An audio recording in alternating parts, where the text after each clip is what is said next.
যে যেতিয়া আৰম্ভণিতেই আৰম্ভ হৈছে সমালোচনা তেতিয়াহ'লে মই কামটো কৰিম বুজি পাইছেনে সমালোচনাবিলাক যিমান আহে সিমানে মোৰ কাৰণে খুব ইতিবাচক সেইকাৰণে মই ভূপেন হাজৰিকাৰ প্ৰথম যিখন মোক দিছিলে 93 চনৰ যিখন মানে তেওঁৰ মই এটি যাযাবৰ সেইখন মই কলকাতাত থাকোঁতে মোৰ হাতত দি কৈছিলে মোক ইয়াত পাবা আচ্ছা আৰু সেই কিতাপখন নিজে মোৰ হাতত দি পেলাই কৈছিলে যে মোক ইয়াতে পাবা তুমি তাৰপিছত 2008 চনত ওলাইছে মই এটা তেতিয়া ভাবিলো যে পিছৰ মই এটি যাযাবৰ মই যি লিখিম তেওঁ কোৱা কথাৰ পৰাই লিখিম আৰু মই জনা কথাবিলাক লিখিম আৰু তেওঁ কোৱা কথাবিলাক লিখিম মই নিজে দেখিছো তেওঁ হেৰিবিলাকত যেতিয়া কলকাতাত মানে তেওঁ যেতিয়া অহা যোৱা কৰে তেওঁ জোৰ পৰাই নামক মানে গাড়ীৰ পৰা নামাৰ লগে লগে পুলিচে তেওঁক সদায় চেলুট দিয়ে শুনে মানে গোল্ড শুনে মানে হেৰিয়াক লোহাক সুধিলে যে মোক যেতিয়া মানে গঢ়িবৰ কাৰণে কাটে মইতো কোনো হেৰি চিঞৰ বাখৰ নকৰোঁ মোকতো গঢ়ে ধুনীয়াকে লোহাৰে কাটে কিন্তু মইতো চিঞৰ বাখৰ নকৰোঁ কিন্তু তোমাক যেতিয়া কাটে তুমি ইমান চিঞৰা কিয় তেতিয়া লোহাই ক'লে যে তোমাৰো মোৰ এইখিনিতে পাৰ্থক্য তোমাক লোহাই কাটে মোক কিন্তু লোহাই কাটে লোহাক লোহাই কাটে কাৰণ মোৰ নিজৰ আপোনে কাটে আপোন সকলে কাটে সেইটো মোৰ ক্ষেত্ৰতো মই পাওঁ বহু কথা নাজানিলেও তেওঁলোকৰ কোনো ধৰণৰ হেৰি নাই মানে নাজানিব পাৰো মই কথা এইটো কি হ'ল পিছে এইকেইটা জানো মই সেইকেইটা ভালকে জানো আৰু এইকেইটা মই নাজানো মানে মই অসম চিনি নাপাওঁ মই ৰাজস্থানলৈকে গৈছো ৰাজস্থানৰ পিছত ভাৰতবৰ্ষত আৰু কি আছে মই নাজানো সেইটো কি ইমান ভাবিব লগা কথা ইও এক অভিজ্ঞতা আৰু যদি মোক কোনোবাই সমালোচনা কৰিছে মই ভাবো তেওঁলোকৰ প্ৰতি মই কৃতজ্ঞ কাৰণ মোৰ হয়তো ভুল হৈছে ভুলবিলাক দেখুৱাই দিছে তেনেকেওতো মই ল'ব পাৰো হেৰি ভুল দেখুৱাই দিছে আৰু ভুল দেখুৱাই দিয়া সকল বহু জ্ঞানী মই তেওঁলোকক সেইকাৰণে কৃতজ্ঞতা জনাইছো আৰু তেনেকে ধৰণে মই গ্ৰহণ কৰিবলৈ শিকিছো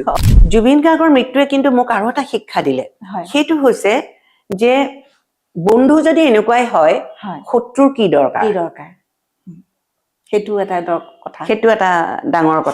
শিকাই থৈ যোৱা কথা জুবিনেতো ইমান দিলে ভুল ভাল কথা কৈছে কিবা কৈছে হেৰি কৰিছে এইটো বেলেগ কথা কিন্তু দিয়াৰ পিছতো যিখিনি মানুহে তেওঁক লৈ চব কৰি আছিলে সেই বন্ধু বুলি নিকট বুলি ভবা নিকটতম মানুহেটো এতিয়াওতো সেইখিনি তেনেকুৱা গ্ৰুপ এটা আছে যাৰ লগত সেইবোৰ মানুহৰ সংস্পৰ্শ সেইবিলাক মানুহেও নিশ্চয় এটা গ্ৰুপ আছে গতিকে সেই মানুহবোৰে যেতিয়া তেওঁক মানে এনেকুৱা কৰিব পাৰে যিবোৰ শুনিছো য'ৰ পৰা শুনিছো যে তেওঁ জুবিন গাৰ্গ নিজে ভিক্টিম হৈ গৈছে গতিকে খুব দুখৰ কথা চাবলৈ গ'লে মানে এনেকুৱা বন্ধুতকে শত্ৰু বহুত ভাল নমস্কাৰ মই সাগৰিকাৰ সৈতে মনৰ খবৰ অনুষ্ঠান দিলে আপোনালোক সকলোকে স্বাগতম জনাইছো আজি আমাৰ মাজত আছে এনেকুৱা এগৰাকী ব্যক্তি যিগৰাকী ব্যক্তিৰ কলমত যাদু আছে বুলি মানুহে কয় আৰু মই ব্যক্তিগতভাৱে তেখেতৰ লেখাৰ উপৰিও তেখেতৰ ব্যক্তিত্বক যথেষ্ট প্ৰভাৱিত সেইগৰাকী ব্যক্তি আহক আমি কথা পাতোঁ তেখেতৰ সৈতে তেখেতৰ লিখনি জীৱন তেখেতৰ আৰু আনুষংগিক জীৱনৰ বিভিন্ন দিশ আমি সামৰি আজি কথা পাতিম তেখেত হৈছে আমাৰ সকলোৰে শ্ৰদ্ধাৰ নামেই যাৰ পৰিচয় অনুৰাধা শৰ্মা পূজাৰী আমাৰ অনুষ্ঠানলৈ স্বাগতম জনাইছো আপোনাক ধন্যবাদ নমস্কাৰ সকলোকে কেনে খবৰ কেনে আপোনাৰ ভালে আছে ভাল খুব ব্যস্ত আৰু ব্যস্ত হেৰি শিডিউল যদিও মই ব্যস্ততাটো বেয়া পাওঁ ব্যস্ততা বেয়া পাওঁ মই এনেই অকমান নিজৰ মতে ঘূৰি পকি নিজৰ কিছুমান ভাল পোৱা কাম চাম কৰি ঘূৰি ফুৰিবলৈ ভাল পাওঁ আৰু এই টাৰ্গেটেড যিবোৰ কাম থাকে অমুকলৈ যাব লাগিব তমুকটো ক'ব লাগিব মানে একো নোহোৱাকে যাবলৈ ভাল লাগে টাৰ্গেট লৈ যাব লাগিব বোলে অমুকলৈ মাতিছে অমুকটো কাম কৰিবগৈ লাগিব সেইবিলাক বেয়া পাওঁ আৰু এই বেয়া পোৱা কামবিলাকেই মানে মোৰ হঠাৎ আহে আৰু মানে এনেকুৱা এটা প্ৰেছাৰ হৈ যায় যে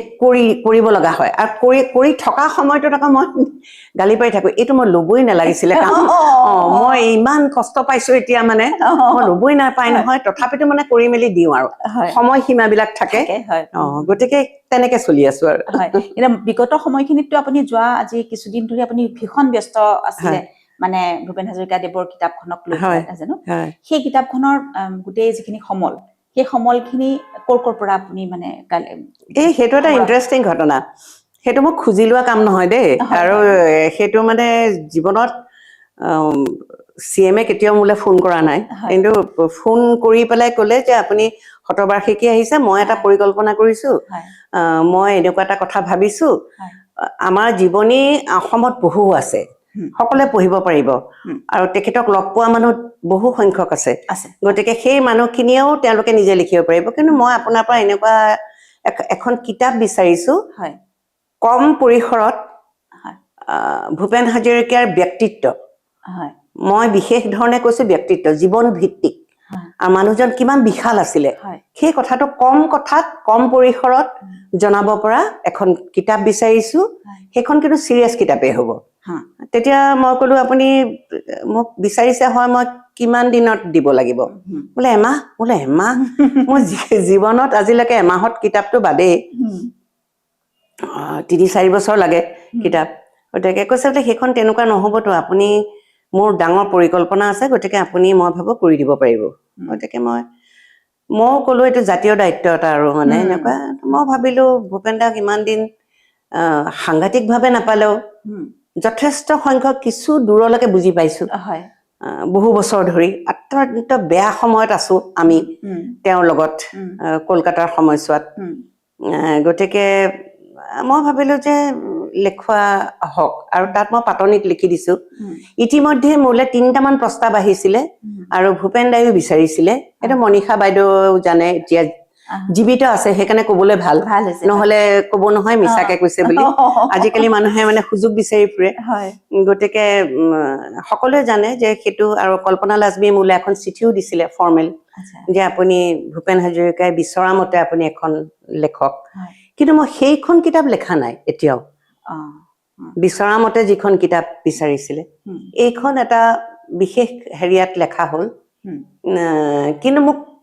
এই যে কামটো দিলে সেই কথাটো প্ৰচাৰ হোৱাৰ পিছৰ পৰাই মই দেখিলো বহুতে মোলে হোৱাটছআপত সামাজিক মাধ্যমত দিবলৈ ল'লে যে কিমান সমালোচনা হৈছে মানে লিখাই নাই মই তেতিয়ালৈকে কিয় মোক দিলে সেই লৈয়ে মানে সমালোচনা আৰম্ভ হ'ল তেতিয়া কিন্তু মই দৃঢ় প্ৰতিজ্ঞ হলো যে যেতিয়া আৰম্ভণিতেই আৰম্ভ হৈছে সমালোচনা তেতিয়াহ'লে মই কামটো কৰিম বুজি পাইছেনে সমালোচনাবিলাক যিমান আহে সিমানে মোৰ কাৰণে খুব ইতিবাচক যিমান সমালোচনা আহে আজি আগতে কান্দিছিলো সমালোচনা আহিলে কান্দিছিলো আৰু আজিকালি মই খুব ইতিবাচক ৰূপে লওঁ তাৰমানে কৰবাত ধোঁৱা ওলাইছে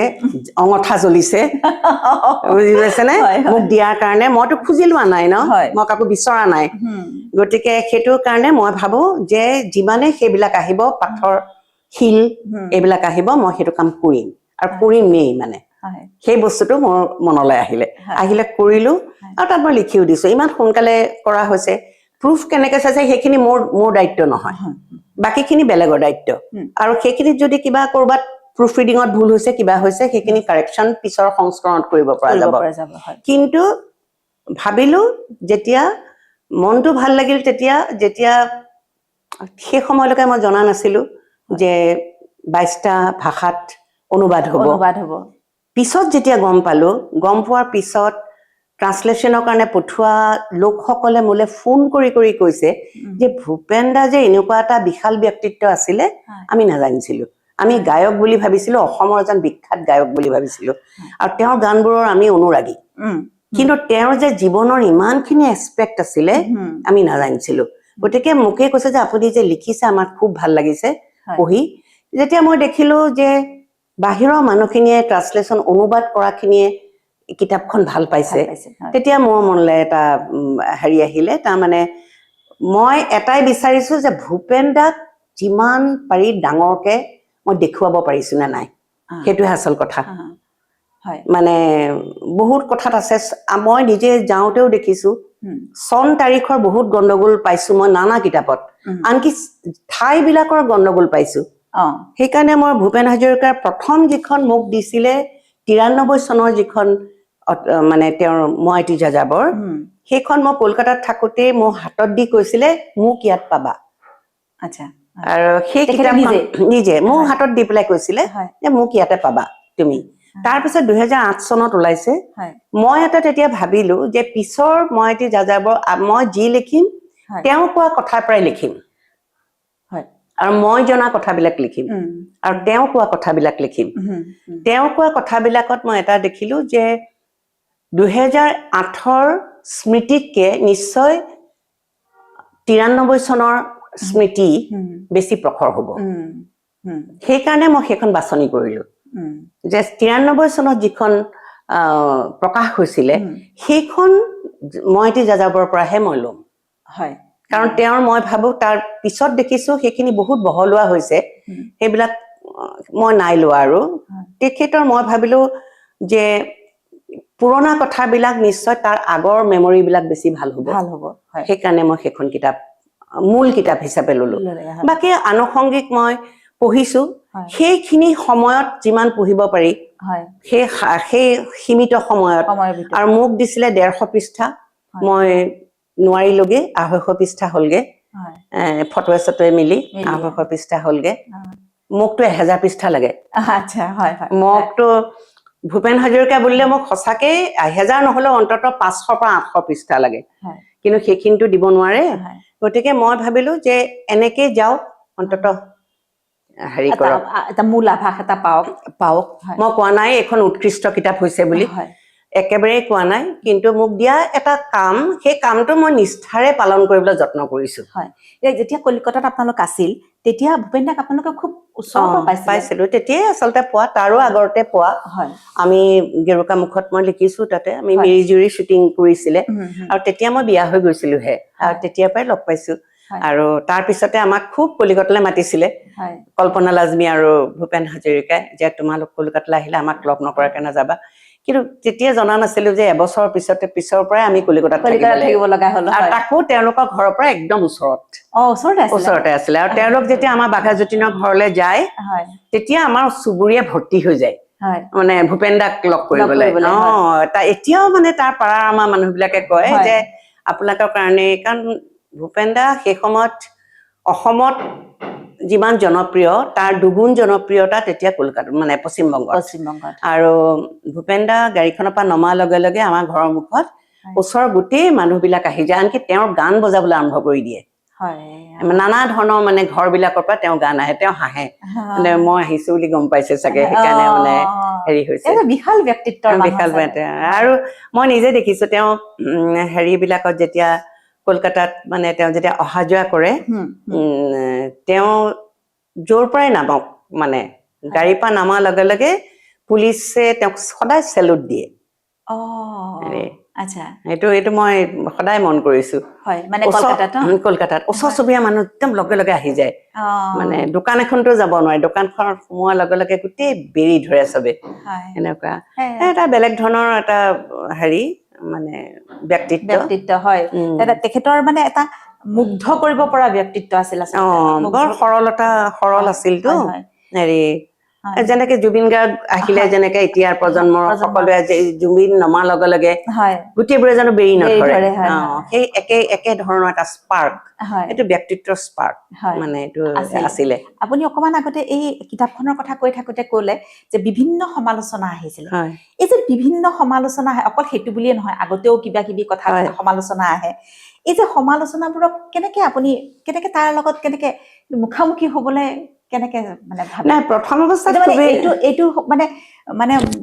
যিসকলে চাই আছে মই তেখেতসকলক ক'ব বিচাৰো এইটো কিন্তু খুব এটা ডাঙৰ কথা কিন্তু প্ৰত্যাহ্বান নিচিনা ন এইটো কথাটো আৰু বহুত কথা থাকে এনেকুৱা মানে মইতো ভাবো মানে some malice walking behind me always এই অভিসন্ধি এটা সেইটো তাৰমানে প্ৰত্যেক মানুহৰ লগত হয় তুমি যদি কাম নকৰা তেতিয়া নহয় তুমি যদি কাম কৰিছা তেতিয়া হ'ব এইখিনি মই এটা ষ্টৰী কওঁ দেই এই সোধাৰ কাৰণে মনত পৰি গৈছে মানে এবাৰ সোণে মানে গ'ল্ড সোণে মানে হেৰিয়াক লোহাক সুধিলে যে মোক যেতিয়া মানে গঢ়িবৰ কাৰণে কাটে মইতো কোনো হেৰি চিঞৰ বাখৰ নকৰোঁ মোকতো গঢ়ে ধুনীয়াকে লোহাৰে কাটে কিন্তু মইতো চিঞৰ বাখৰ নকৰোঁ কিন্তু তোমাক যেতিয়া কাটে তুমি ইমান চিঞৰা কিয় তেতিয়া লোহাই ক'লে যে তোমাৰ আৰু মোৰ এইখিনিতে পাৰ্থক্য তোমাক লোহাই কাটে মোক কিন্তু লোহাই কাটে লোহাক লোহাই কাটে কাৰণ মোৰ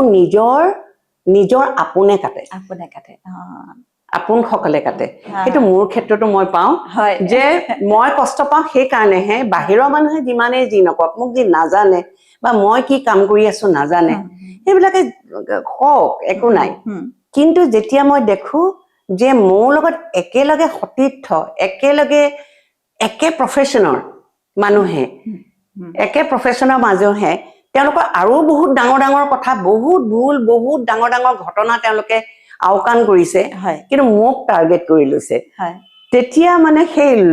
লোহাৰ যন্ত্ৰণা পোৱাৰ নিচিনা হয় আৰু সকলো সময়ততো শুন হৈ থাকিব নোৱাৰি খং উঠে আৰু সেইকাৰণে আজিকালি তথাপিতো শুন হবলৈ যত্ন কৰিছো যাতে নমতাকে থাকিব পাৰি আৰু মই তেতিয়া ভাবো যে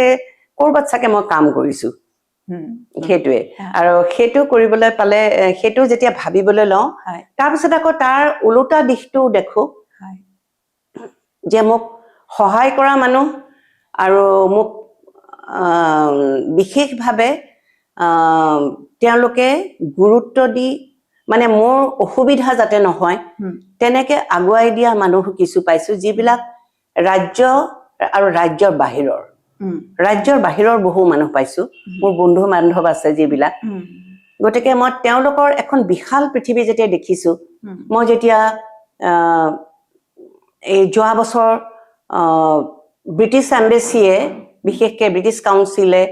মোৰ অহা যোৱা সমস্ত খৰচ বহন কৰি JLF-ৰ যিখন জয়পুৰ লিটাৰেচাৰ ফেষ্টিভেলৰ লগত একেলগে তেওঁলোকে লণ্ডনত যিখন বুক ফেয়াৰ পাতে তালে যেতিয়া মোৰ এখন কিতাপ অনুবাদ কৰিছে আৰণী কাশ্যপে সেইখন এতিয়া পৃথিৱীৰ বিভিন্ন ঠাইত চলে সেই কিতাপখন আৰু জয়পুৰ লিটাৰেচাৰ ফেষ্টিভেলৰ ডিৰেক্টৰ নমিতা গোখলে তেওঁ এজন বিখ্যাত ৰাইটাৰ তেওঁৰ পাৰখন এই দুখন কিতাপ আলোচনা কৰিবলৈ মানে ব্ৰিটিছ লাইব্ৰেৰীত তেওঁলোকে এটা অনুষ্ঠান পাতিছে আৰু তালে যিসকল আহিছে সকলোৱে কিন্তু বিদেশী তাৰমানে ব্ৰিটিছ আৰু তেওঁলোকৰ ইউৰোপিয়ান অডিয়েন্স সেই সময়ত তাৰমানে মই তেতিয়া মই উপলব্ধি কৰিছো সেই সময়ত যে মই আচলতে কাম কৰাটো খুব যুগুত এইটো কাৰণে যে তালে অহা যিবোৰ মই ৰাইটাৰ দেখিছো বা ইমান জনা মানুহ দেখিছো তেওঁলোকে তাৰমানে পৃথিৱীৰ ক'ত কি ঘটিছে তেওঁলোকে গম নাপায় আৰু তেওঁলোকৰ লগত কথা পাতি যিটো বুজিছো তেওঁলোকে এটা নিজস্ব ধৰণত কাম কৰি গৈছে তাৰ বাবে পৃথিৱীৰ কথা একো মনত ৰখা নাই মই এজন খুব বিখ্যাত লেখক তেওঁ বুকাৰ পোৱা মানুহ তেওঁ পল লিঞ্চ তেওঁৰ লগত মই একেলগে আহিছো হিথ্ৰ' এয়াৰপৰ্টলে তেওঁৰ লগত কথা পাতি যেতিয়া জানিলো যে তেওঁ অসমখনৰ কথা নাজানে আৰু খুব লজ্জিত হৈছে অথচ মই তেওঁৰ কিতাপৰ কথা জানো তেতিয়া মানে তেওঁ মোক কৈছে যে মই কিমান লাজ পাইছো যে মই অসমৰ কথা নাজানো আচলতে মই মোৰ লেখাখিনিৰ লগত ইমান থাকো আৰু মই সম্পূৰ্ণ পৰিয়ালটোকো মই মাত্ৰ 2টা দিন দিওঁ সপ্তাহত আৰু মোক যেতিয়া কৈছে আপুনি কেইটা দিন দিয়ে মই তেতিয়া কৈছো যে মই 24 ঘণ্টাই পৰিয়াল 24 ঘণ্টাই সমাজ আৰু তেওঁ আশ্চৰ্য হৈ গৈছে তেতিয়ালে লিখে কোন সময়ত বোলে ভাবে কোন সময়ত আপুনি দেখোন সেইটোতে থাকিব লাগিব বোলে আমাৰ জীৱনটোৱে এনেকুৱা আৰু আমাৰ জীৱনটোক লৈ বহুত টনাজৰা গতিকে লিখিবলৈও নিদিয়ে কোনেও আৰু ভাবিবলৈও নিদিয়ে কোনেও এনেকুৱা ধৰণৰ এটা পৰিৱেশত আমি থাকো তেতিয়া তেওঁ ক'লে যে আপোনাৰ নিজস্ব এটা মানে নিৰ্জন কোঠালি আছে নাই য'ত তাৰমানে আপুনি নিজৰ মতে কটাব পাৰে তেতিয়া মই কৈছো নাই আমি চবেই আমি হাজবেণ্ড এণ্ড ৱাইফ যিটোত আমি থাকো তাতে মোৰ এখন টেবুল আছে মই তাতে লিখো হাউ কেন ইট বি মানে কেনেকে পাৰে বোলে আপুনি তেতিয়া কৈছে যে মই এসপ্তাহ দুসপ্তাহলৈকে মোৰ এটা ষ্টুডিঅ' আছে তাত থাকো তেওঁ আয়াৰলেণ্ডৰ মানুহ তেতিয়া তেওঁলোকৰ কথাবোৰ যেতিয়া শুনো তেতিয়া ভাবো যে তেওঁলোকৰ জীৱনটো একেবাৰে বেলেগ আৰু তেওঁলোকৰ আচলতে আমি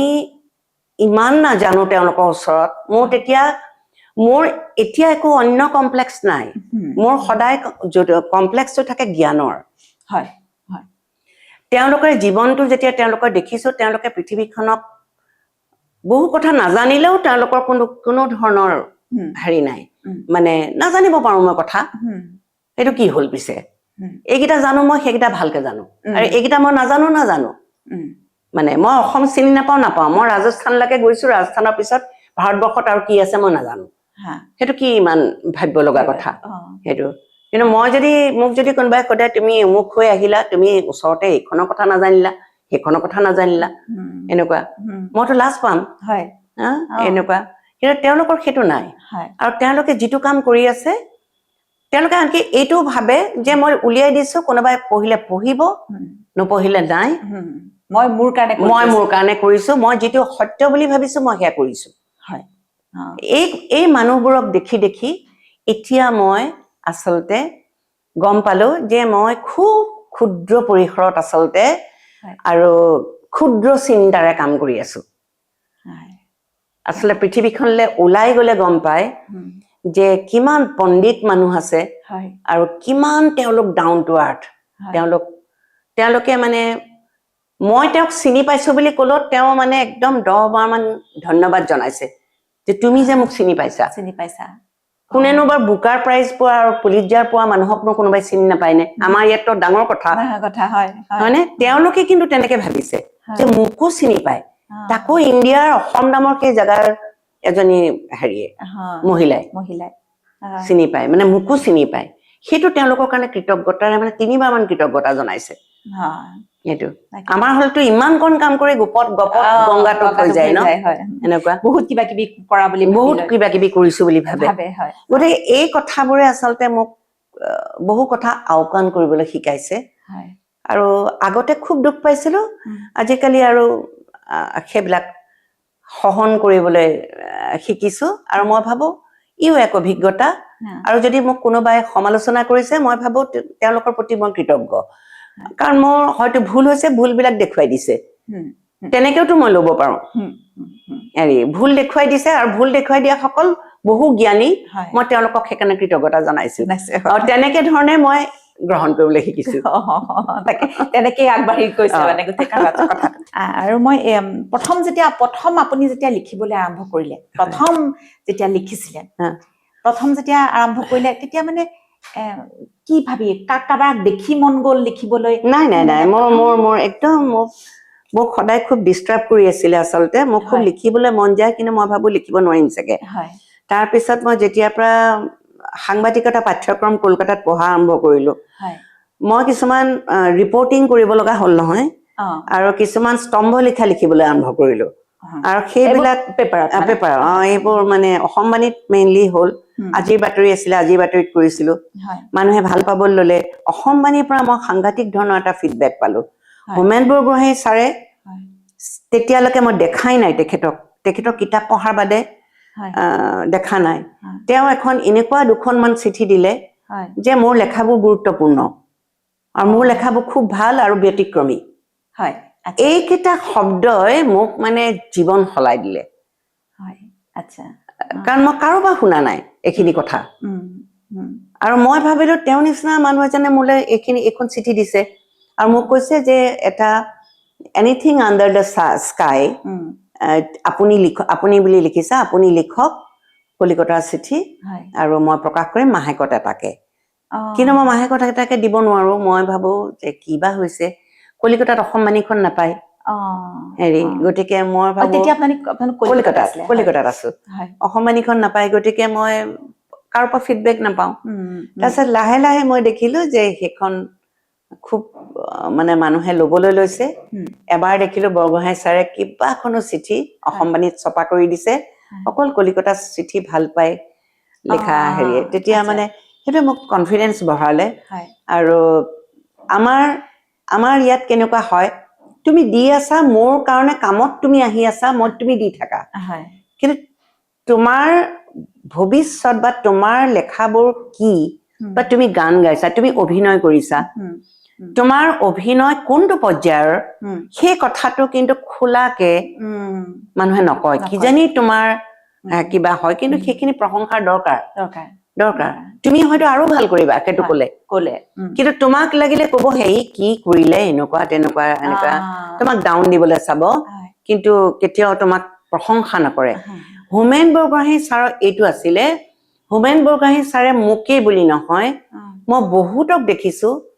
তেওঁলোকে যেতিয়া লেখালৈ আহে যদি তেওঁ পচন্দ হয় তেওঁ প্ৰশংসাৰে উপচাই দিয়ে কেতিয়াবা আকৌ অপাত্ৰকো প্ৰশংসা তেনেকে কৰিছে অপাত্ৰক প্ৰশংসা কৰাৰ কাৰণে তেওঁলোকক কিন্তু বেছি দিন তেওঁলোকে লিখিব নোৱাৰিলে কিন্তু সেই প্ৰশংসাক যদি ইতিবাচক ভাৱে লয় যে এই প্ৰশংসা যে কৰিছে তাৰ ওজন বহুত বেছি আৰু এইখিনি মই মনত ৰখা উচিত যে মই ভুল জাগা ৰাস্তাৰে যোৱা নাই বা মই বেয়া লিখা নাই মোৰ মনত এটা প্ৰবোধ দিছে তেওঁ যে ময়ো লিখিব পাৰিম এই কথাখিনি যদি তেনেকে লয় তেতিয়াহ'লে তেওঁ উন্নতি কৰিছে আৰু যদি মানে অহংকাৰ হৈছে সেইটো এটা বেলেগ কথা কিন্তু আমাৰ ইয়াত অকল লেখা বুলিয়ে নহয় যিকোনো কথাত নিজৰ মানুহে তোমাক তুমি যদি বেছি কাম পাইছা তুমি ধৰা চিৰিয়েল এখনহে কৰাৰ কথা ভাবিছিলা কিন্তু তুমি ধৰা সময় নোহোৱা হৈ গৈছে তুমি একেলগে 5খন চিৰিয়েল কৰি আছা তোমাৰ ওপৰত এটা গ্ৰুপ ওলাবই এনেকুৱা মানে বা তোমাৰ অভিনয়ক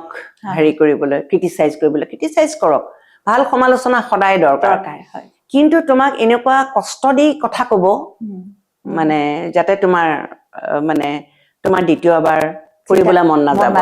আৰু তাতে ভাগি পৰিলে কিন্তু দিগদাৰ আছে গতিকে এইটো অকল মোৰ ক্ষেত্ৰতে নহয় আৰু মই ভাবো সেই গ্ৰুপটো থকাটো খুব দৰকাৰ আৰু কাৰণ তুমি শক্তি দিয়ে বেলেগ ধৰণৰ তুমি এটা মানে বেলেগ ধৰণৰ এটা শক্তি পোৱা যে মোক মানে প্ৰতিহত কৰিবলৈ মোৰ নিজৰেই মানুহে অনবৰত লাগি আছে তাৰ মানে মই কিবা এটা কৰবাত আগবাঢ়ি যাবলৈ সক্ষম হৈছো সেই কথাটোৱে তোমাক মানে এটা প্ৰবোধ দি থাকিব সেইখিনি কিন্তু খুব দৰকাৰ আৰু সেইখিনি মই ভাবো এই কথাবিলাক আমি আচলতে জাতিটো বৰ সংকীৰ্ণ হৈ আহিছো কাৰণে নেকি কথা বতৰাবিলাক তেনেকুৱা হৈছে তাৰ পৰা ওলাবৰ হ'ল অলপ অন্তত দেশকে বহুত কাম কৰিব নালাগে এইবিলাক মানে লাজ লগা কথা এটা জাতি মানে এতিয়া মই জুবিন গাৰ্গৰ কথাই ভাবো জীৱন কালত কেইটানো লেখা নিজৰ প্ৰতিভাৰ সম্পৰ্কে পঢ়িবলৈ পালে কিন্তু মৃত্যুৰ লগে লগেতো প্ৰায় 2-3 মাহ কেৱল তেওঁৰ প্ৰশংসাৰ বাদে একো নাই হয়নে কেতিয়াবা দুখ লাগে ভাবিলে মানে জীয়াই থাকোতে চাগে আৰু বহুত কামেই হয়তো বেলেগ ধৰণে হ'লহেঁতেন হয়নে আৰু এটা ভাবো দেই জুবিন গাৰ্গৰ মৃত্যুৱে কিন্তু মোক আৰু এটা শিক্ষা দিলে সেইটো হৈছে যে বন্ধু যদি এনেকুৱাই হয় শত্ৰুৰ কি দৰকাৰ সেইটো এটা ডাঙৰ কথা শিকাই থৈ যোৱা কথা জুবিনেতো ইমান দিলে ভুল ভাল কথা কৈছে কিবা কৈছে হেৰি কৈছে এইটো বেলেগ কথা কিন্তু দিয়াৰ পিছতো যিখিনি মানুহে তেওঁক লৈ চব কৰি আছিলে সেই বন্ধু বুলি নিকট বুলি ভবা নিকটতম মানুহেতো এতিয়াওতো সেইখিনি তেনেকুৱা গ্ৰুপ এটা আছে যাৰ লগত সেইবোৰ মানুহৰ সংস্পৰ্শ সেইবিলাক মানুহেও নিশ্চয় এটা গ্ৰুপ আছে গতিকে সেই মানুহবোৰে যেতিয়া তেওঁক মানে এনেকুৱা কৰিব পাৰে যিবোৰ শুনিছো য'ৰ পৰা শুনিছো যে তেওঁ জুবিন গাৰ্গ নিজে ভিক্টিম হৈ গৈছে গতিকে খুব দুখৰ কথা চাব লগতে মানে এনেকুৱা বন্ধুতকে শত্ৰু বহুত ভাল অন্তত শত্ৰুত গম পোৱা যাব যে মোৰ যি শত্ৰু দেশ শত্ৰু ভাল মই জানোৱেই যে মোক এইটো কৰিব কিন্তু তোমাৰ আপোন হৈ থাকি মানে খুট মৰা যিটো সেইটো ভয়ংকৰ কথা মই সেইতে সুধিব বিচাৰো আপুনি যেতিয়া কলিকতাৰ চিঠি লিখিছিলে হয় কলিকতাৰ চিঠিত কি আহে মানে সাধাৰণ মানুহৰ কথা আচ্ছা কেতিয়াবা যদি এজন বাছ ড্ৰাইভাৰৰ কথা আহিল কেতিয়াবা সেইখন কিতাপ আছে আৰু কেতিয়াবা যদি এগৰাকী মডেলৰ কথা আহিল মডেল মানে সেইবোৰ নহয় পেটৰ ভোকত গৈ তেওঁলোকে কাপোৰ খুলি নগ্ন হৈ যিসকলে ছবি আঁকে ছবি অঁকা মানুহখিনিৰ মানে ষ্টুডিঅ'ত গৈ পেলাই তেওঁলোকে মডেল হৈ বহে তেওঁলোকৰ মানুহ কেতিয়াবা সোণাগাছিৰ এগৰাকী গণিকাৰ কথাই লিখিছো কেতিয়াবা হয়তো এজন আৰ্টিষ্টৰ কথা লিখিছো সেই মানুহবোৰ মই লগ পোৱা মানুহ কলিকতাত লগ পোৱা মানুহ আৰু সেই মানুহখিনিয়ে মোক নানা ধৰণে ইনস্পায়াৰ কৰা মানুহ বহুত ধৰণে প্ৰেৰণা দিয়া মানুহ জীৱন কি জীৱনৰ শিক্ষা তেওঁলোকৰ পৰা মানে পোৱা যায় কি কঠোৰ পৰিশ্ৰমৰ সৈতে তেওঁলোকে এটা মানে জীৱনটোক চাই ইতিবাচক ভাৱে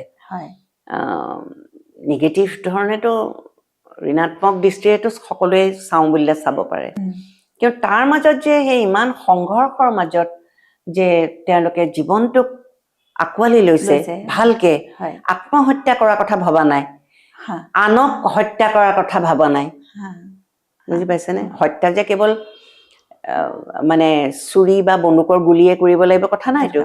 অন্যায় কৰিতো হত্যা কৰে সেই কথা কৈছো তেওঁলোকে যে সিমানতো ইমানখিনি সংঘৰ্ষৰ মাজত থাকিও তেওঁলোকে নোপোৱাৰ বেদনাত থাকিও তেওঁলোকে আনক হত্যা কৰা নাই সেইবোৰ মানুহে এইবিলাক কথাই মোক মানে জীৱনত বহু শিক্ষা দিছে সেই মানুহখিনি এতিয়াও মই যেতিয়াই যলৈকে যাওঁ মই সদায় মোৰ বন্ধুত্ব হৈ যায় টেক্সি ড্ৰাইভাৰৰ সৈতে টেক্সি ড্ৰাইভাৰৰ পৰা মই গোটেই পৃথিৱীৰ বহুতখিনি কথা গম পাওঁ যেনেকে শ্বপিং মল বিলাকৰ যিবিলাক চিকিউৰিটি গাৰ্ড থাকে হেৰি থাকে সেইবিলাকৰ পৰা মই তেওঁলোক বিলাকৰ লগত থাকি বেছি কমফৰ্টেবল মই বেছি ভাল পাওঁ আমাৰ যিটো কয় নহয় একদম বুদ্ধিদীপ্ত মহল বুলি কয় সেই মহলতকে মই সেইখিনি মানুহ মই কাৰণ তেওঁলোকৰ পৰা জানিব পাৰি আৰু তেওঁলোক কৃত্ৰিম নহয় আৰু জীৱনৰ এখন চফা ছবি তেওঁলোক কৃত্ৰিম নহয় তেওঁ যদি মোক প্ৰশংসা কৰিছে অন্তৰৰ পৰা কৰিছে তেওঁ যদি মোক কৈছে আপোনাৰ এই কথাটোত বেয়া পালো তাৰমানে তেওঁ সঁচাকে অন্তৰৰ পৰা কৈছে তেওঁৰ কোনো কৃত্ৰিমতা নাই কিন্তু তেওঁ পিছফালৰ পৰা তেওঁ নোখোজেগে গতিকে সেই শ্ৰেণীটোক সদায় বিশ্বাস কৰিব লাগে সেই শ্ৰেণীটো কিন্তু আচল শ্ৰেণী আৰু যিখিনি কৃত্ৰিমতা নাই সঁচা কথা কয় গালি দিব পাৰে কিন্তু গালিটোৰো অৰ্থ আছে গালিৰো অৰ্থ আছে আপুনি এটা সময়ত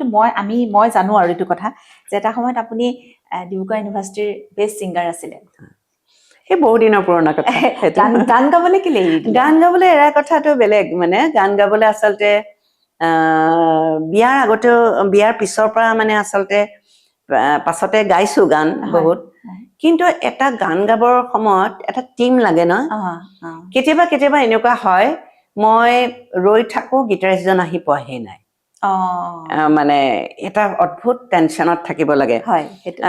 কেতিয়াবা দেখো তাবলিষ্টজনে আহি পোৱা নাই যি প্ৰথম আৰম্ভ কৰিব সেই টেনচনত থাকোতে মই দেখো মোৰ প্ৰগ্ৰেমটো গৈ মই হয়তো পিছুৱাই দিব লগা হৈছে কাৰণ তেওঁ আহি পোৱা নাই এই কোঅৰ্ডিনেশ্যন বিলাক অনবৰত কৰি থাকিব লাগে আৰু নানা ধৰণৰ কিছুমান অসুবিধা থাকে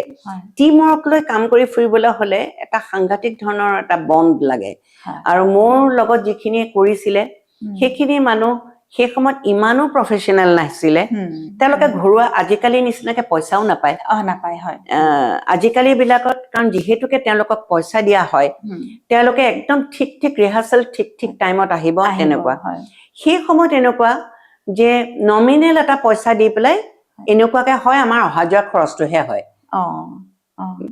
গতিকে তেওঁলোকৰ কোনো ধৰণৰ তেনেকুৱা হেৰি নাথাকে তেওঁলোকৰ নিজৰ কামখিনি কৰি আহি কেতিয়াবা নাহিবও পাৰে নাহিলেতো মোৰ গোটেই গ'ল আৰু গতিকে সময়টো তেনেকুৱা আছিলে সময়টো তেনেকুৱা থকাৰ কাৰণে মোৰ লাহে লাহে সেইটো এৰা খালে আৰু এইটো আৰু এৰিলো কিন্তু শুনা বন্ধ কৰা নাই এতিয়াও ৰাতিপুৱাৰ পৰা ৰাতিলৈকে গানৰ মাজতে থাকো গান শুনি ভাল পাওঁ নানা ধৰণৰ পৃথিৱীৰ বিভিন্ন লোকসংগীতৰ পৰা হয় এতিয়ালৈকে হয় অৱশ্যে এটা কথা সত্য জুবিনৰ মৃত্যুৰ পিছত মই অকল জুবিনৰ গানেই শুনি আছো হয় হয় সেইটোও ঠিক সেইটো সেইটো হয় হয় মাজে মাজে ভূপেন্দ্ৰৰো শুনো জয়ন্ত হাজৰিকাৰো শুনো হয়। আনৰো শুনো হয় কিন্তু বেছিভাগ হেৰি জুবিনৰ গানবিলাক মানে আকৌ যেন নতুনকে উপলব্ধি কৰিবলৈ লৈছো লৈছে হয় এনেকুৱা হয় হৈছে হয় সেনেকুৱা হৈছে আপুনি খুব ভাল ছবিও আঁকিছিল কিন্তু ছবি মোৰ এতিয়াও ইণ্টাৰেষ্ট হয়। এতিয়াও এতিয়াও আঁকেনে মই এতিয়া এনেই ড্ৰয়িং য'তে ত'তে কৰোঁ সেইটো হয়। বেলেগ কথা কিন্তু মোৰ খুবেই ইচ্ছা আছে যে অন্তত মই এখন আকৌ এক্সিবিশ্যন কৰিম ছবিৰ নিশ্চয় মোৰ বিৰাট ইচ্ছা আছে মানে মাজে মাজে কওঁ সেইটো কাৰণে মোক সময় লাগে মোৰ লিখিবলৈকে সময় নাই হয় কোন সময়ত মই কৰিম অ। পেইণ্টিং সেইটো এটা হেৰি কিন্তু এটা সময়ত যিবিলাক কৰিছিলোঁ এক্সিবিশ্যনো হৈছিলে সেইখিনি মানে কিছু ছবি পুৰণা ছবি ঘৰত আছে হয় এখন নে দুখন মোৰ ঘৰত নিজৰ ঘৰত আছে হয় এই পাহৰি যোৱা নিচিনা হ'ল অ। আৰু এতিয়া হৈছে কি এতিয়া মই যিখন আলোচনীত মানে সম্পাদনা কৰি আছো বা সাদিনখন হয় তাৰ স্কেচ বা লেআউট এইবিলাক চাওঁ হয় সেইবোৰৰ মাজতে মই এটা তৃপ্তি পাই থাকো অ কিন্তু এতিয়া মানে সদ্যহতে আঁকা হোৱা নাই চাগে অঁকা হোৱা নাই একেবাৰে নাই হোৱা হয় ছবি চোৱা হয় যেনে কোনোবাই নতুন ছবি আঁকিলে চাবলৈ মাতিলে মই যাওঁ কিন্তু এতিয়াও আছে সেই ইণ্টাৰেষ্ট আৰু আনকি মই সময় সুযোগ পালেই হয় অসমৰ পৰা যেতিয়া বাহিৰলৈ যাওঁ হয় মই ছবিৰ গেলেৰীবিলাক মই মানে চিত্ৰশালাবিলাকত পৰাপক্ষত মই সোমাই চাই আহোঁ যাৰে ছবি থাকক মই চাই আহোঁ চাইহে নতুন নতুন তেনেকে বহু চিত্ৰকৰকো মই লগো পাইছো হয় বা চাইছো হয় তেনেকুৱা নতুন আজিকালি নতুন কিবা নতুন এনেকুৱা ছবি অঁকা আপুনি মানে খুব ভাল পৰ্ট্ৰেট আঁকিছিলে বুলি মই শুনিছো আৰু পৰ্ট্ৰেট আগতে কৰিছিলো কিন্তু পিছলে পৰ্ট্ৰেট নাই কৰা হয় মোৰ আচলতে খুব এটা মোৰ হাতৰ পৰা চাগে এতিয়া হেৰায়ে গৈছে নেকি মই যিটো জল ৰং মানে ৱাটাৰ কালাৰৰ মোৰ ট্ৰান্সপাৰেঞ্চিটো খুব ভাল আছিল বুলি সকলোৱে কয় মানে মই ৱাটাৰ কালাৰত যেতিয়া পেইণ্টিং কৰোঁ সঁচাকে জলৰ ছবি নিচিনাই হৈ যায় মানে খুব ভাল হয় বুলি কয় সেইটো সকলোৰে হাতত নাহে মোৰ হাতত আহিছিল কিন্তু মই ইমান দিন কৰা নাই গতিকে চাগে নাহিব এতিয়া আৰু অকমান চাগে প্ৰেক্টিচ কৰিলে আকৌ আহি যাব আৰু অইল পেইণ্টিঙে বেছি কৰিছিলো গতিকে অইল পেইণ্টিং প্ৰণৱ বৰুৱা ছাৰেও শিকাইছিলে প্ৰণৱ বৰুৱা ছাৰে আমাৰ চাৰুকলা সমাজত যেতিয়া তেওঁ এটা নিজে শিকাইছিলে নিজে এখন ছবি আঁকি দিছিলে তাৰ পৰা চবকে কৰিবলৈ দিছিলে একমাত্ৰ মোৰ দিয়া নাছিলে কৈছে যে তোমাৰ যিটো স্কেটচ কৰিছা তুমি সেইটোৱে কৰা আৰু সেই ছবিয়ে সেইখন এতিয়াও আছে মোৰ হাতত তিনিগৰাকী মানে মহিলাই ইগৰাকীয়ে সিগৰাকীৰ তাৰমানে চুলিত মানে উপনি বাচি থকা নিচিনাকে এনেকে হেৰি কৰি আছে এটা ফিগাৰ মানে ট্ৰাইংগেলত আহিছে হেৰিটো তেওঁ সেইকাৰণে ভাল পাইছিলে মানে এটা ফৰ্মত আহিছে আৰু ব্ৰাউন কালাৰটো বেছি আছিলে তেতিয়া তেওঁ মোক কৈছে তুমি দেখোন মোৰ ৰংটোৱেই ললা মানে তেওঁৰ প্ৰণৱ দাৰ যিটো মাটিয়া কালাৰটো খুব ব্যৱহাৰ কৰে যেনেকে চম্পক বৰবৰাৰ ছবি চালে মই গম পাই যাওঁ যে তেওঁৰ সেউজীয়াটো চালে মই গম পাই যাওঁ আজিকালি অকমান সলনি হৈছে আগতে চম্পক বৰবৰা সেউজীয়াটো ক'ৰবাত দেখিলে মই কওঁ এখন চম্পক বৰবৰা ছবি মই গম পাই যাওঁ মানে আৰু তেনেকে প্ৰণৱ দাৰ ছবিৰ এটা আছিলে মাধৱ বৈশ্যৰ তেনেকে আছিলে আমাৰ অসমৰ খিনি কথা কৈছো মই যেনেকে বিকাশ ৰায় কথাও তেনেকুৱা ধৰণৰ মানে গম পাই যাওঁ মানে কাৰ ছবিৰ ধৰণটো কেনেকুৱা আৰু সেইটো তেখেতেও মানে কৈছিলে যে তুমি দেখোন এই কালাৰটো ইমান ইউজ কৰিছা তেতিয়া আপোনাৰো কিবা প্ৰিয় কালাৰ আছে নেকি য'ত আপুনি আঁকিলে তাত বেছি প্ৰভাৱ পৰে মোৰ সেই প্ৰণৱ দাৰ পোৱা নিচিনাই মোৰ মটীয়া আৰু মানে অকমান সেউজীয়াত যিটো হেৰি কয় সেউজীয়াৰ মাজত যিটো মটীয়া কালাৰ মানে আহে সেই কালাৰ সেই ছবিটো আৰু এটা মানে আছে এই ক্ৰিমজন লেক আৰু যিটো ৰেডৰ মাজত এটা মানে প্ৰুচিয়ান ব্লু যিটো কয় হেৰি এই প্ৰুচিয়ান ব্লুটো মানে এইটো নেভি ব্লু নহয় এতিয়া প্ৰুচিয়ান ব্লু বুলি কয় সেইটো তাৰ লগত মানে যিটো ক্ৰিমচন ৰেড মিলালে যিটো কালাৰ হয় সেই কালাৰটো মানে অলপ মপ কালাৰৰ নিচিনা হয় সেই কালাৰটোৰ প্ৰতি মোৰ এটা দুৰ্বলতা আছে আৰু ছবিবোৰত মানে মোৰ সেইটো আহে তেনেকুৱা বিলাক এতিয়া সেইবোৰ পুৰণি কথা আৰু এতিয়া চাগে কি আহিব ভগৱানে জানে আৰু মই বহুত দিন যিহেতুকে ছবি অঁকা নাই বহুত দিন কৰা আকৌ আৰম্ভ কৰক মোৰ খুব মন যায় মই ছবি পৃথিৱীখন মানে এৰাই আহিব নোৱাৰো সেইকাৰণে বিভিন্ন ছবি চাই থাকো আৰু মানে আঁকিবলৈ মন গৈ থাকে এতিয়া মই কথা এটা সুধিব বিচাৰো যে যেতিয়া এখন উপন্যাস লিখা হয় উপন্যাসখন যেতিয়া লিখা হয় তেতিয়া প্ৰথমতে চৰিত্ৰ অংকন হয় অংকন মানে লিখা হয় চৰিত্ৰ ঠিক হয় নে প্ৰথমতে পৰিৱেশ ঠিক হয় নে প্ৰথমতে তাৰ মানে হেৰিটোৰ বাউণ্ডাৰী ঠিক হয় কেনেকে ক'ব নোৱাৰি কেতিয়াবা চৰিত্ৰৰে হয় যেনে ইন্দিৰা মিৰিৰ কথা ভাবিহে মেৰেংখন হৈছিলে সেইখন ইন্দিৰা মিৰিকেই মুখ্য কৰি মুখ্য চৰিত্ৰ গতিকে সেইখনত মোৰ 8 বছৰ লাগিছিলে আটাইতকৈ বেছি সময় মই দিছো তাত আৰু সেইখনত মানে বহুত কষ্টও গৈছে সেইখন তেখেতক আপুনি লগ পাইছে পাইছো এখন বায়োগ্ৰাফিকেল নভেল বায়োগ্ৰাফিকেল নভেলৰ এটা ডাঙৰ কথা আছে কি এটা স্বতন্ত্ৰ মানে হেৰি আছে তুমি কিছুমান কথা তুমি ক'ব পাৰা মানে ইমাজিন কৰিব পাৰা সেইখিনি যেনে মই যেতিয়া ইন্দিৰা মিৰি বাইদেউক লগ পাই পেলাই আহি ক'লো যে আপুনি নেফাত য'ত কাম কৰিছিলে আপোনাৰ আত্মজীৱনীত থকা কথাখিনিতকে মই বেছি জানি আহিছো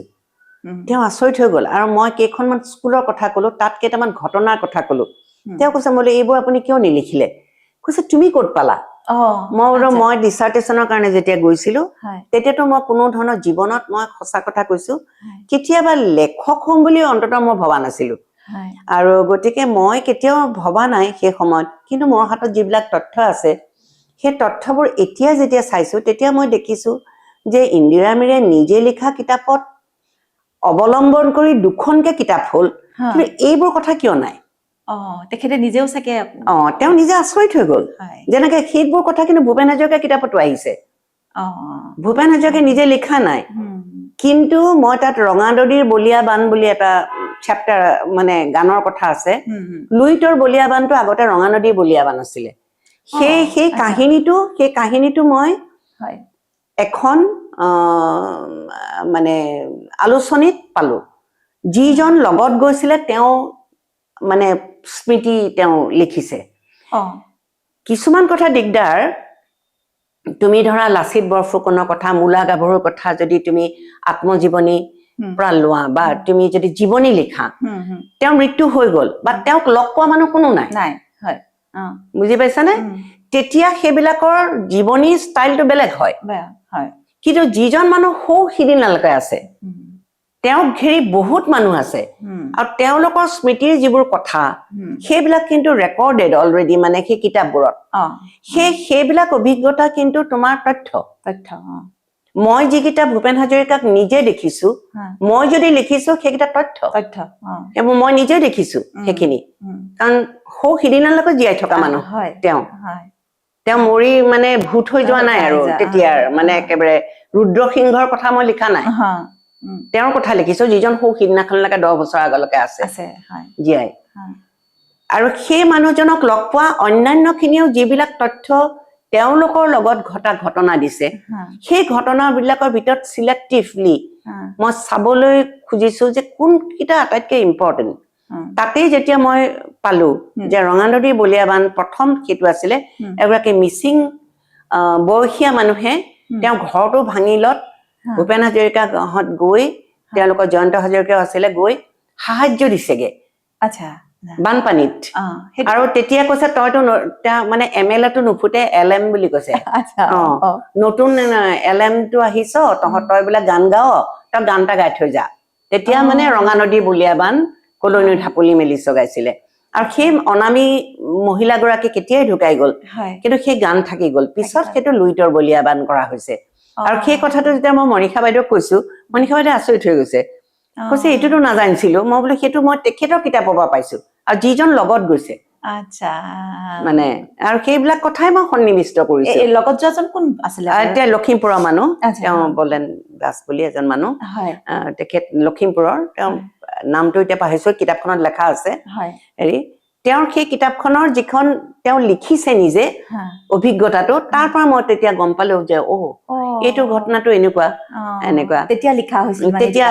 সেইবোৰ তেতিয়াই লিখা মইতো পঢ়িব লাগিব ন পঢ়িহে মই দিছো সেইটো হয় হয় তাৰপিছত ঠিক তেনেকুৱাকে মই ইন্দিৰা মিৰিৰ ক্ষেত্ৰত যেতিয়া মই বাইদেউক আহি লগ কৰিলো যে আপোনাৰ ওপৰত মই কিতাপখন লিখিম তেওঁ মোক কৈছে নিলিখিবা মই একদম নীৰৱে থকা মানুহ মোৰ লিখিবলগীয়া একো নাই মই বোলে লিখিবলগীয়া একো নাই আপোনাৰ আত্মজীৱনীতকে বেছি কথা মই মানে মোৰ হাতত আছে হেৰি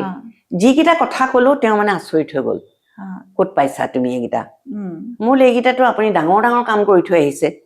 কিয় নাই এইকেইটা কথাটো থাকিব লাগিব কৈছে যে চবনো কেনেকে দিবা আৰু অকমানিকে কিতাপ এখন লিখি থৈছো আৰু আত্মজীৱনী নেফা মই আৰু নেফা তাতে যি আছে আছে আৰু এনেকে তাৰপিছতে সেইখিনি মেৰেংখন নহলে সেই আত্মজীৱনী ইমান কণেই হৈ থাকিলেহেঁতেন মেৰেংখন ইমান ডাঙৰ নহয় তাৰপিছত মই কিছুমান ঠাইলৈ গৈছো তাত ঘূৰিছো সেই তাত পোৱা তথ্য মহিচন্দ্ৰ মিৰি কথা নাজানে মহিচন্দ্ৰ মিৰি টিংটো কথা নাজানিছিলে মানুহে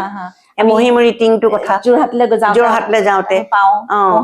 আৰু সেইখিনি সময়ত অৱশ্যে যিহেতুকে এখন নভেল তাত মোৰ স্বাধীনতা আছে মহিমিৰি কথা কবলৈ যাওঁতে মই সেই সময়ৰ কাজিৰঙাৰ কথা পঢ়িছো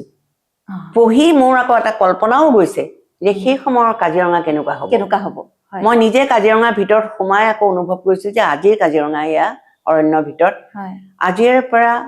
আৰু 50 বছৰ আগতে বা 60 বছৰ আগতে ইয়াত কি আছিলে এনেকুৱা সেইখিনি অনুভৱ কৰিবলৈ সেইটোৱে হৈছে তোমাৰ ৰাইটাৰৰ স্বাধীনতা আৰু ৰাইটাৰৰ স্বাধীনতা ৰাইটাৰে কেনেকে লিখিব ইউ কেনট ডিক্টেট সেইটো তেওঁৰ স্বাধীনতা তেওঁ কেনেকে লিখিব আৰু সেইমতেই সেইটো যাব গতিকে ইন্দিৰা মিৰিৰ সেই মেৰেংখন মই তেনেকেই লিখিছো হেৰি আৰু তাৰ কিছুমান তথ্য মানে তেওঁ শুনি যেতিয়া আচৰিত পাইছিলে মোৰ খুব ভাল লাগিছিলে তেতিয়া মহিমিৰ টিঙৰ কথা যে এইমাত্ৰ আপুনি ক'লে এই গোটেই মানে আচলতে কি আছে বাৰু ওপৰলে এনেকে ৰাস্তাটো দেখা যায় নাই এতিয়াতো সেইটো একো নাই আগতে মহিমিৰি তাত মানে থাকি ওখ টিলাটো তাৰ পৰা জংঘলখন চাইছিলে তেওঁ এনেকুৱা হেৰি টেলিস্কোপ দি পেলাই দূৰবীন দি পেলাই তেতিয়াতো দূৰবীন আছিলে দূৰবীনটা লৈ তেতিয়াৰ দূৰবীন আৰু এই দূৰবীন লৈ পেলাই তেওঁ চাইছিলে আৰু সেই তাতে তেওঁ বাহৰ কৰি আছিলে মহিমিৰি আৰু সেইটোৱে আছিলে তেওঁ পুৰণা হেৰি আৰু পিছত মোৰ ভাল লাগিছে মেৰেংখন পঢ়ি বহুতে সেইফালে পৰা আহোঁতে চাই কৈছে যে আমিতো মহিমিৰি টিং দেখিছো কিন্তু মানুহজনৰ কথা নাজানো কিন্তু মই কেইবাখনো চৰকাৰক ইমান অনুৰোধ কৰিলো যে মহিমিৰিৰ এটা মূৰ্তি তাত থাকক মানে সেই জেগাটোত আৰু মহিমিৰিয়ে যিহেতুকে কাজিৰঙাখন প্ৰথম চিনাকি কৰি দিছিলে পৃথিৱীৰ আগত আৰু মহিমিৰিয়ে প্ৰথম গড় আমেৰিকালৈ পঠিয়াইছিলে মানে আমাৰ যে এশিঙীয়া গড় আছে যে বিশ্বক জনাইছিলে তেওঁ আৰু ইমান ডেডিকেটেড তেওঁ এজন মানে বন বিষয়া গতিকে তেওঁৰ বিষয়ে এটা সৰু মানে নলেজ বেংক এটা তাতে এটা মূৰ্তি থাকিলে এটা নলেজ বেংক থাকিলে তাত বিভিন্ন চিঠি পত্ৰবিলাক থাকিলে এই কামটো কৰিবলৈ মই আনকি বহুতকে মানে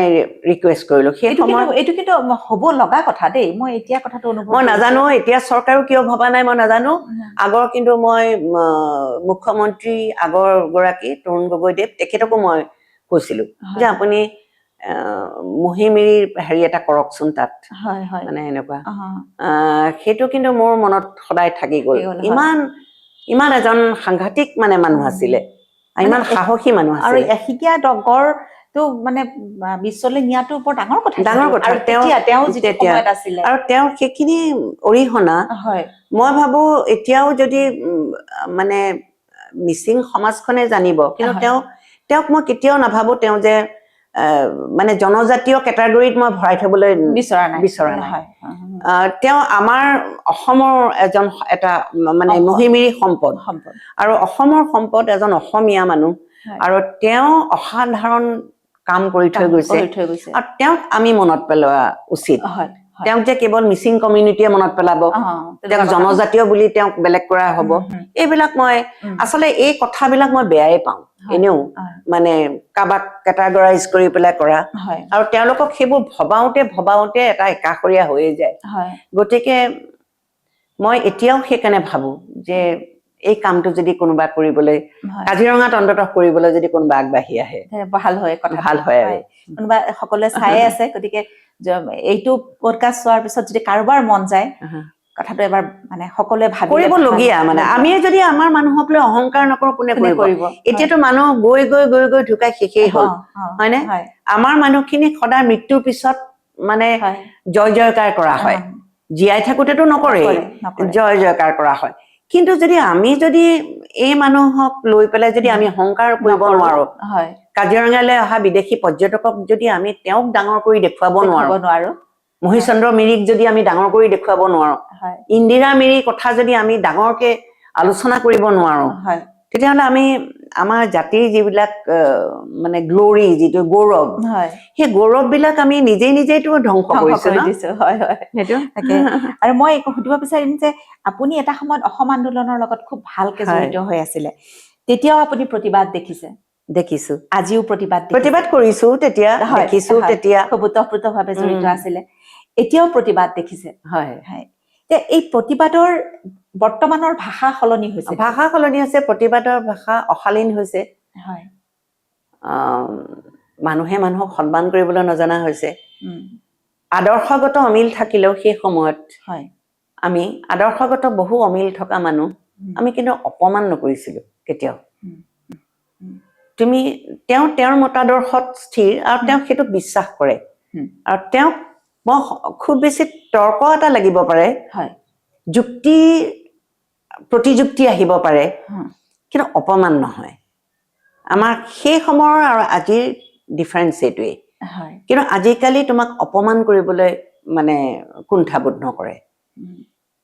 প্ৰতিবাদটো তেনেকুৱা হৈ গৈছে, মানে তুমি কিবা বেলেগ এটাত বিশ্বাস কৰিছা, সেইটো তোমাক মানে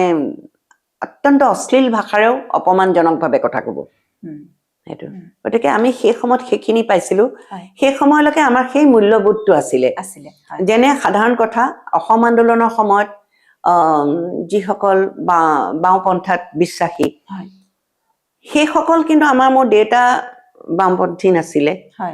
কিন্তু দেউতাৰতো বন্ধু 3জনমান তেনেকুৱাই আছিলে বাওঁপন্থাত বিশ্বাসী।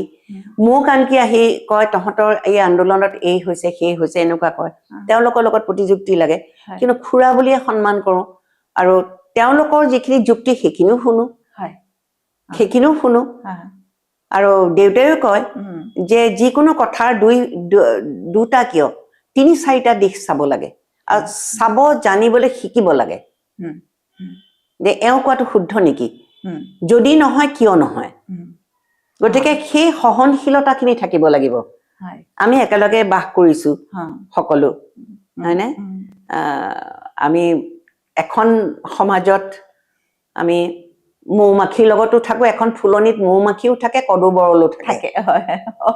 হয়নে? এটা ইক'চিষ্টেম, আমাৰ সমাজখনো এটা ইক'চিষ্টেম। আমি বেয়া পোৱা মানুহৰো ভৰি আছে,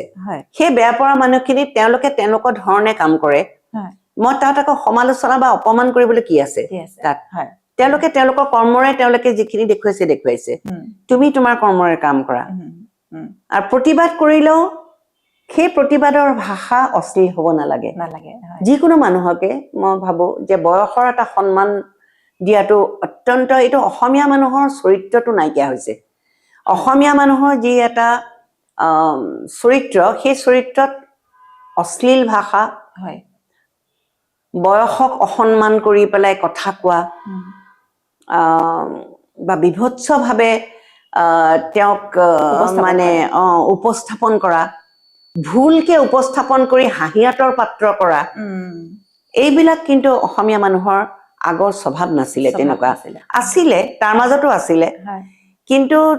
ইমান ভয়ংকৰ ভাৱে নাছিলে। যেতিয়াবা ছচিয়েল মিডিয়া আহিব ললে, আৰু বিভিন্ন ধৰণৰ চেনেল আহিব ললে,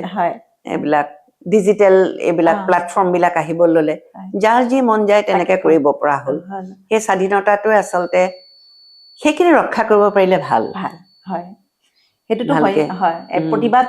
প্ৰতিবাদৰ ভাষা বেলেগ হোৱাটো একো ডাঙৰ কথা নহয়। প্ৰতিবাদ হবই পাৰে, যদি প্ৰতিবাদ নাই তেতিয়াহ'লে কিহৰ সমাজ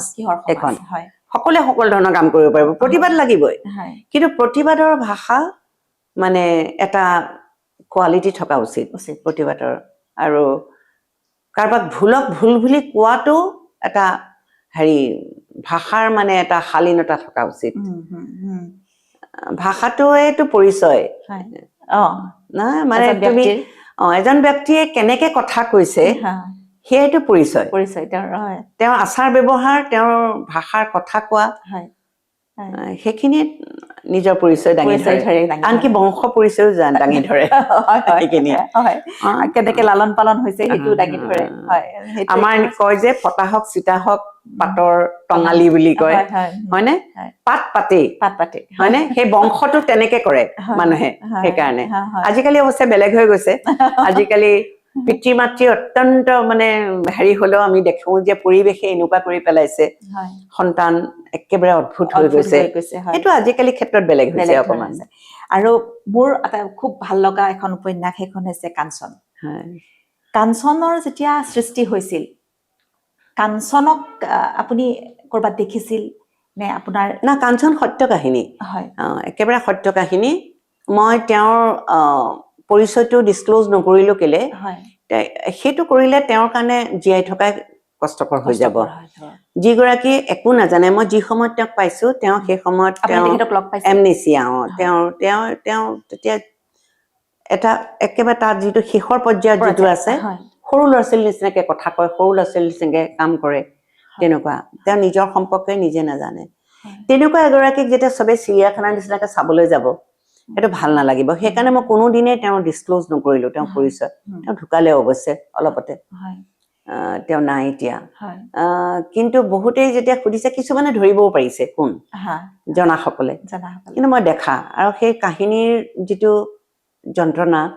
যেতিয়া জানিলো, জনাৰ পিছত মানে আচলতে মই দুদিনমান শুবই নোৱাৰিলো, মানে ইমানেই বেয়া লাগিলে। আৰু মানুহগৰাকী ইমান ধুনীয়া দেখিবলৈ। তেওঁ আপুনি যেতিয়া তেখেতক লগ পাইছিল তেতিয়া তেওঁ তেনেকে অসুস্থ তেওঁ নিজে অসুস্থ বুলি নাজানে, দেখাত ধুনীয়া, অযত্ন পালিতা। মানে তেওঁ শাৰীখনেই ভালকে পিন্ধা নাই, ব্লাউজৰ বুটাম খোলা, তেওঁ চুলিবোৰ আঁচোৰা নাই ভালকে, কিন্তু মানুহগৰাকী অতি ধুনীয়া, মুখখন কমনীয় আৰু এটা ইনচেঞ্চি, মানে তেওঁৰ শিশু সুলভ এটা চাৱনি। কথাবোৰ সুধিলে তেওঁ মানে সৰু ল'ৰা ছোৱালীৰ নিচিনাকে উত্তৰ দি থৈ দিয়ে, সৰু ল'ৰা ছোৱালীৰ নিচিনাকে উত্তৰ দি থাকে। তেওঁ যে এটা ইমান ধুমুহা গ'ল, তেওঁ পাহৰি গ'ল। সেইটোৱে চাগে তেওঁক ৰক্ষা কৰিলে, সেই বেমাৰটোৱে তেওঁক ৰক্ষা কৰিলে, যে তেওঁ পাহৰি গ'ল অতীতটো। আৰু সেই অতীতটো এটা ভয়ংকৰ অতীত। সেইটোৱেই আচলতে মোক ভাবিলো যে মই লেখা উচিত। সেইটো কাৰণে তেখেতৰ গোটেই কাহিনীটো তেখেতক নিশ্চয় নিজ মুখেৰে ক'ব পৰা নাছিল। নাই, মই বেলেগৰ পৰা জনা, তেওঁৰ কাহিনীখিনি মই বেলেগৰ পৰা জানিছো। তেওঁ নাজানে, তেওঁতো চব পাহৰিলে। কিন্তু তেওঁৰ যিসকল কলিগ, যিসকলে তেওঁক ৰক্ষণাবেক্ষণ দি পিছত ভালকে ৰাখিছে, তেওঁলোকৰ মুখৰ পৰা মই গোটেইখিনি শুনিছো যে তেওঁ এনেকুৱা আছিলে, তেওঁ তেনেকুৱা আছিলে, তেওঁ তেনেকুৱা আছিলে, হেৰি তেওঁৰ গাঁওখন অমুকত, এনেকুৱা গোটেই কথাবিলাক জানিছো। কিন্তু বৰ জীৱন্ত, পঢ়ি গলে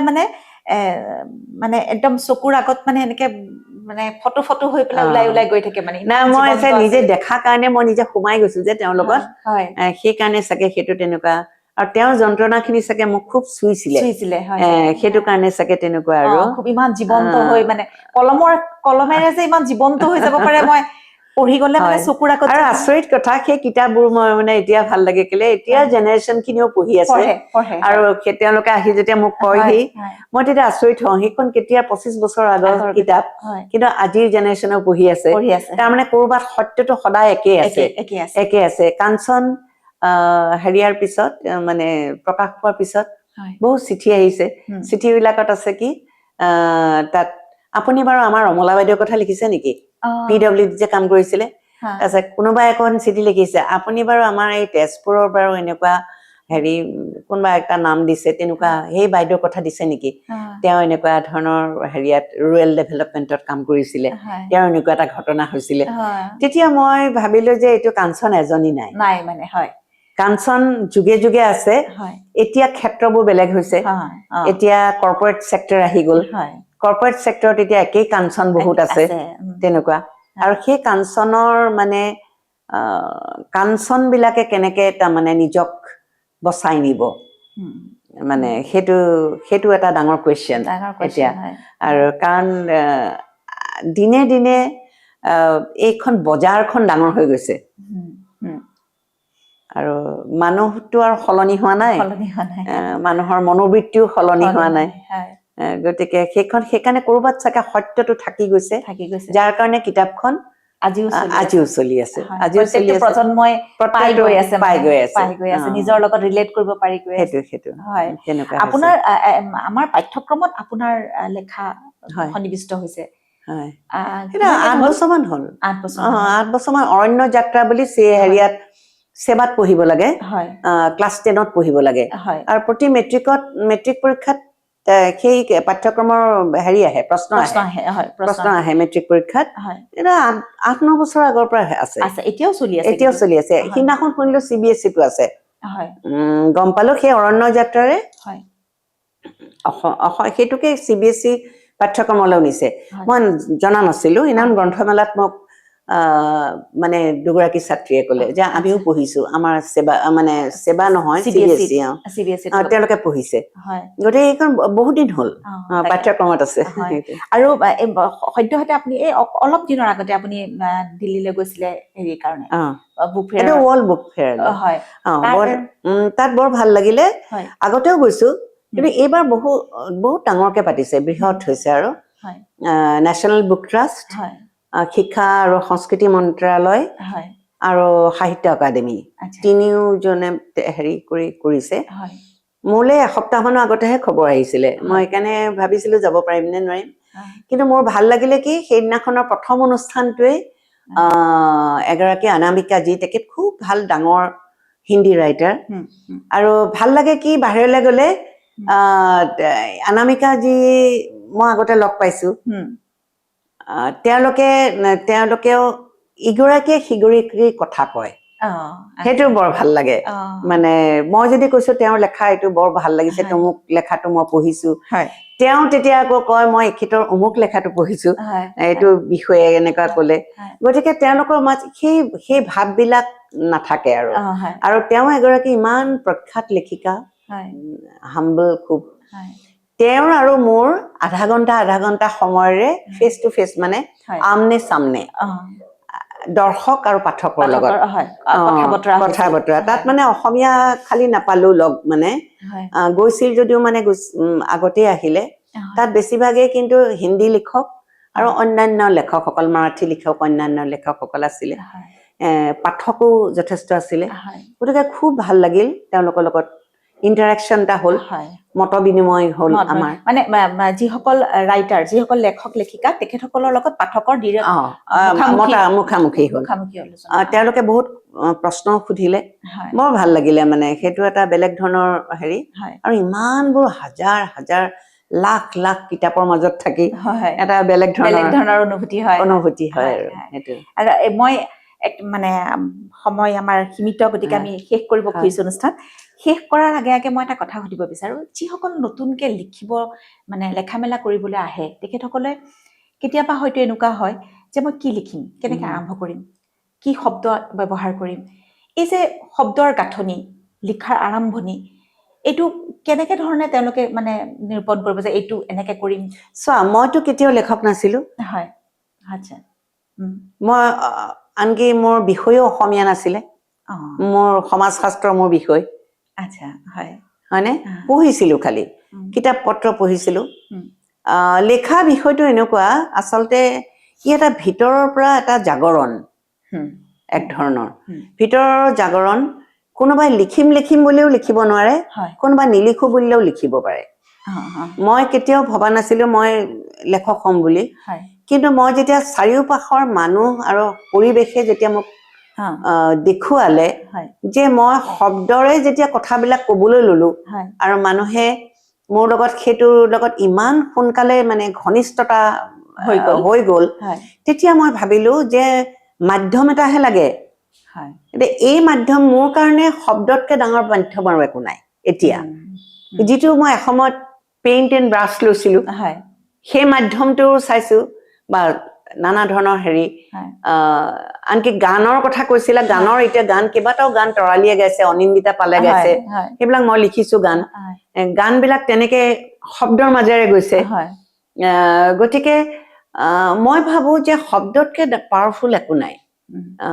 শব্দই মানে আচলতে শব্দ ব্ৰহ্ম বুলি সেইকাৰণে কয়। সেইকাৰণে য'তে ত'তে বেয়াকে ব্যৱহাৰো কৰিব নাপায় শব্দ। শব্দই যেতিয়া বেয়া ব্যৱহাৰ কৰিবা তোমালৈও বেয়াটোৱে ঘূৰি আহিব। আমাৰ এইটো বাউন্স বেক কৰে। এইটো যিকোনো মানে ৱাললে মাৰি পঠোৱা বলটো যেনেকে ঘূৰি আহে সেইটো ইউনিভাৰ্চে লৈ লয়তো। গতিকে সেইটো সদায় নিজলৈ আহে। গতিকে শব্দ ব্ৰহ্ম, চাই চিতি কথা ক'ব লাগে, চাই চিতি লিখিব লাগে। আৰু সেইকাৰণে মই ভাবো নতুন যিসকলে লিখিবলৈ লৈছে তেওঁলোকে ভাষাটোক খুব গুৰুত্ব দিয়ক। ভাষাটোক গুৰুত্ব দিয়ক আৰু সততাৰে সৈতে লিখক। আৰু তেওঁলোকে এনেকুৱা নহয় যে আজিৰ ভিতৰত মই এজন ডাঙৰ লেখক হ'ব লাগিব,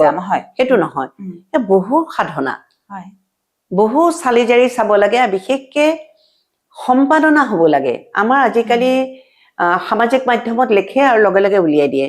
আমাৰ সম্পাদনা নাই। কিন্তু বাহিৰৰ মই এতিয়া দেখিলো মোৰ কিতাপবিলাকে যিবোৰ অনুবাদ হৈছে 8 বাৰ 9 বাৰ সম্পাদনা হৈছে। সম্পাদনা ইমানেই জৰুৰী কথা, ইমান জৰুৰী কথা। ইয়াত সম্পাদনা কক্ষ এটা নাই ভাল। মানে মোৰ লেখাই হ'ব পাৰে কিন্তু মইতো আৰু শব্দ শুদ্ধ নহয়। মোৰ লেখাকো আকৌ সম্পাদনা কৰিব কোনোবাই। সেই কিতাপবোৰ এতিয়া যেনেকে পেঙ্গুইনে যিখন মোৰ কিতাপ লৈছে তাত 8 বাৰ সম্পাদনা হৈছে। সম্পাদনাৰ পিছত ফিল্টাৰ হৈ ওলাই আহিছে। তেনেকেতো আমাৰ অসমৰ প্ৰকাশকসকলে যদি এই নতুন নতুন লেখক লেখিকাৰ লেখাবিলাক, তেওঁলোকৰ কনচেপ্ট ইমান ভাল, লিখিছে ভাল, কিন্তু তেওঁলোকৰ লেখাবিলাক যদি সম্পাদনা কৰে,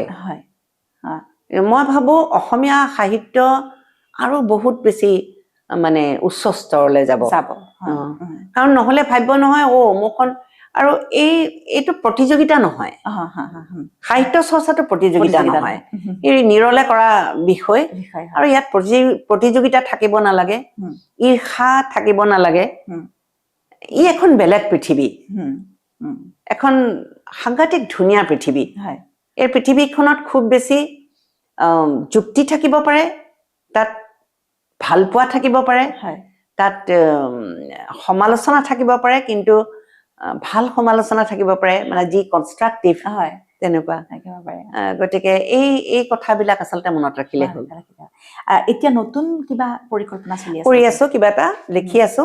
পাব আৰু এবছৰ লাগিব, আৰু এবছৰ লাগিব, হয়তো আগতেও হ'ব পাৰে যদি সময় পাওঁ শেষ কৰিম বুলি ভাবিছো। কিন্তু সেইটো অকমান নিজৰ জীৱন ভিত্তিক কিছুমান কথা আছে, যিবোৰ কথা আচলতে জনাই যোৱাটো ভাল। গতিকে ভাবো 2-3টা খণ্ড চাগে হ'ব, সেইখন যদি হয় কিতাপ। দেখা যাওক। তথাপিতো এটা বছৰ দৰ্শক মানে পাঠক ৰ'ব লাগিব। এটা বছৰ বুলি ধৰি লৈছো, নতুন আহিব আৰু এটা বছৰ আমি দেখা যাওক কৰিব লাগিব বুলি ভাবিছো। ধন্যবাদ। এইখিনি সময় আপুনি দিলে। বহুত ব্যস্ততাৰ মাজত মই আজি মানে টানি আনাৰ নিচিনাকে আনিছো এইখিনি কথা পাতিব। আৰু তুমি যে মোৰ আত্মীয় হয় এই কথাটো বহুতে নাজানে। এয়া কৈছোৱে, কব খোজো যে এয়া মোৰ বৌ, মোৰ স্বামীৰ ককায়েকে বিয়া পাতিছে, এয়া বৌ মোৰ। এনেকে বৌক মানে বহু কষ্টৰ পিছত আজি এইকণ সময় পাইছো। ঘৰৰ মানুহ বুলি পালা। আচলতে সেইটোৱে কথা, মই অকমান দমে দিছো, মানে আহিবই লাগিব আপুনি বুলি। গতিকে এই সময়কণ আমাৰ খুব সুন্দৰকে পাৰ হ'ল আৰু মোৰ খুব ভাল লাগিলে গোটেই কথাখিনি শুনি। মোৰো খুব ভাল লাগিলে কথাখিনি কবলৈ পালো। আৰু চাগে যিখিনি দৰ্শকে শুনি আছে, চাই আছে, তেওঁলোকেও নিশ্চয় কিছু কথা ভাল পাব চাগে। ভাল পালে মোৰ ভাল লাগিব আৰু তোমাৰো ভাল লাগিব। নিশ্চয়, মোৰো বৰ ভাল লাগিব। গতিকে আমি এইখিনিতে অনুষ্ঠান সামৰিব খুজিছো। আৰু আপোনালোকে যদি কাৰোবাৰ সাক্ষাৎকাৰ চাব বিচাৰে তেনেহলে মোক কমেণ্ট কৰিব বুলি মই আশা কৰিলো। আৰু আমাৰ আজিৰ এই অনুষ্ঠান চাই কেনে পালে জনাব বুলি আশা কৰিলো। ধন্যবাদ।